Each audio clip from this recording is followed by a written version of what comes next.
પાટણના સ્થાનિક લેઉવા પાટીદાર સમાજ દ્વારા વડીલ વંદના કાર્યક્રમ હેઠળ સમાજના 800થી વધુ વડીલો માટે આગામી તારીખો 21થી 27 માર્ચ દરમિયાન રેલવે દ્વારા હરિદ્વાર ખાતે ગંગા તીર્થ યાત્રાનું ભવ્ય આયોજન કરવામાં આવ્યું છે। તમામ યાત્રાળુઓ 19 અને 20 માર્ચે અલગ અલગ જથ્થામાં પાટણ અને ઊંઝા સ્ટેશનથી હરિદ્વાર માટે પ્રયાણ કરશે। 21 માર્ચથી વડીલો હરિદ્વારમાં શ્રીમદ ભાગવત કથાનું રસપાન કરશે। આ રેલવે યાત્રા સૌથી મોટી સામાજિક તીર્થયાત્રા બનવા જઈ રહી છે।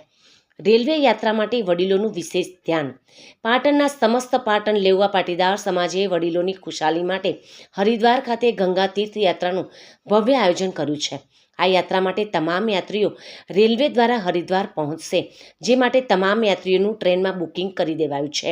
યાત્રાળુઓ 19 અને 20 માર્ચે અલગ અલગ જથ્થામાં ઊંઝા સ્ટેશનથી યોગા એક્સપ્રેસ અને ગાંધીનગર દૌલતપુર ચોક એક્સપ્રેસ દ્વારા તથા પાટણ સ્ટેશનથી ભાવનગર હરિદ્વાર એક્સપ્રેસમાં હરિદ્વાર માટે પ્રયાણ કરશે। વડીલ યાત્રીઓને મુસાફરીમાં અગવડતા ઊભી ન થાય તે હેતુથી નાસ્તા અને ફૂડ પેકેટ સહિતની સુવિધા પણ ઉપલબ્ધ કરાવાશે। દરેક યાત્રીને ધાર્મિક ખેસ અને વિશેષ ઓળખ કાર્ડ પણ આપવામાં આવશે, જેમાં તેમને આવવા જવાની ટ્રેનની વિગતો પણ દર્શાવેલ હશે। હરિદ્વારમાં ગંગા ઘાટે ભાગવત કથાનું રસપાન 21 ફેબ્રુઆરીથી હરિદ્વારમાં પ્રેમનગર આશ્રમ ખાતે શ્રીમદ ભાગવત કથાનું આયોજન કરેલ છે, જેમાં વક્તા શ્રી રાજેન્દ્ર પ્રસાદ શાસ્ત્રીજી શ્રીમદ ભાગવત કથાનું રસપાન કરાવશે। આ દરમિયાન ગોવર્ધન પૂજા તેમજ નંદ ઉત્સવ અને રૂક્ષ્મણી વિવાહ જેવા ભાગવત ઉત્સવો પણ યોજાશે। સમગ્ર યાત્રા દરમિયાન તમામ યાત્રીઓનો ઉતારો પવિત્ર ગંગા ઘાટે પ્રેમનગર આશ્રમમાં જ રહેશે। આ દરમિયાન યાત્રીઓને ઋષિકેશ દર્શને પણ લઈ જવાશે। 27મી માર્ચે ભાગવત કથાની પૂર્ણાહુતિ બાદ યાત્રીઓને ટ્રેન વ્યવસ્થા મુજબ પરત ફરશે। પાટણમાં પોથી પૂજન થશે તેમજ પોથી યાત્રા પણ યોજાશે। યાત્રાના ભવ્ય આયોજનના ભાગરૂપે 5મી માર્ચે મુખ્ય યજમાન મહેન્દ્રભાઈ જયંતિભાઈ પટેલના નિવાસસ્થાને પત્રિકા લેખનનું પણ આયોજન કરવામાં આવ્યું હતું, જેમાં મોટી સંખ્યામાં સમાજ લોકો ઉપસ્થિત રહ્યા હતા। જે બાદ સમાજના દરેક ઘર તથા મહેમાનોને આમંત્રિત પત્રિકા મોકલીને પોથી યાત્રા તથા તીર્થયાત્રામાં સામેલ થવા આમંત્રણ આપશે।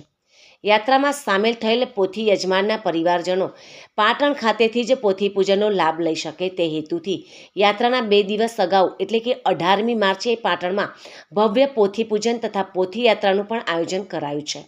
પોથી યાત્રા શ્રી ગેલિયા હનુમાનથી નીકળશે અને સમાજના દરેક વિસ્તારમાં પરિભ્રમણ કરીને નિજ સ્થળે પરત ફરશે। ત્યારબાદ યાત્રીઓ હરિદ્વાર જવા તૈયારી કરશે।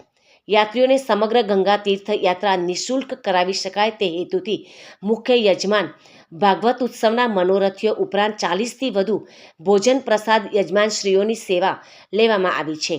યાત્રાને સફળ બનાવવા છેલ્લા 2 માસથી કાર્યકરો સતત મહેનત કરી રહ્યા છે। ઉલ્લેખનીય છે કે સમસ્ત પાટણ લેઉવા પાટીદાર સમાજ વડીલ વંદના અંતર્ગત વડીલોને અગાઉ સોમનાથ ખોડલધામની 2 દિવસે સફળ યાત્રા કરાવી ચૂક્યો છે। આ ઉપરાંત શક્તિ વંદના અંતર્ગત 3 વેક્સિનેશન કેમ્પ યોજીને સમાજની 9થી 28 વર્ષની 800થી વધુ દીકરીઓને સર્વાઇકલ કેન્સર પ્રતિરોધક રસી પણ આપી દીધેલ છે।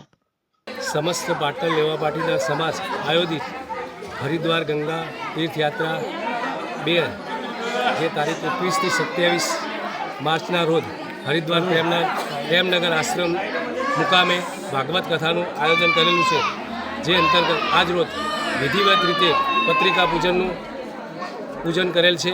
તારીખ 18 માર્ચના રોજ અહીંયા પોથી યાત્રા પૂજન તથા પોથી યાત્રા અને પોથી પૂજનનું આયોજન પણ કરેલ છે।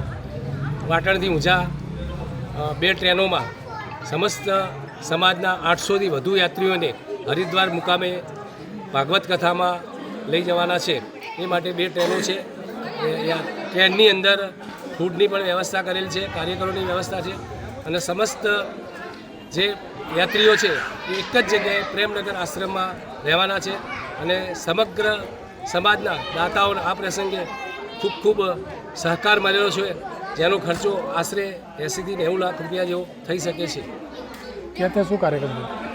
ત્યાં 7 દિવસની કથા, જેમાં 2થી 3 દિવસ ઉત્સવ રહેશે, જે સાંજની કથા રહેશે, વત્તા રાસ ગરબા, સામૂહિક તર્પણ વિધિ, ભજન, એ બધા જ કાર્યક્રમો ગંગા કિનારે અને ત્યાં ગોવર્ધન આશ્રમમાં કરવામાં આવશે।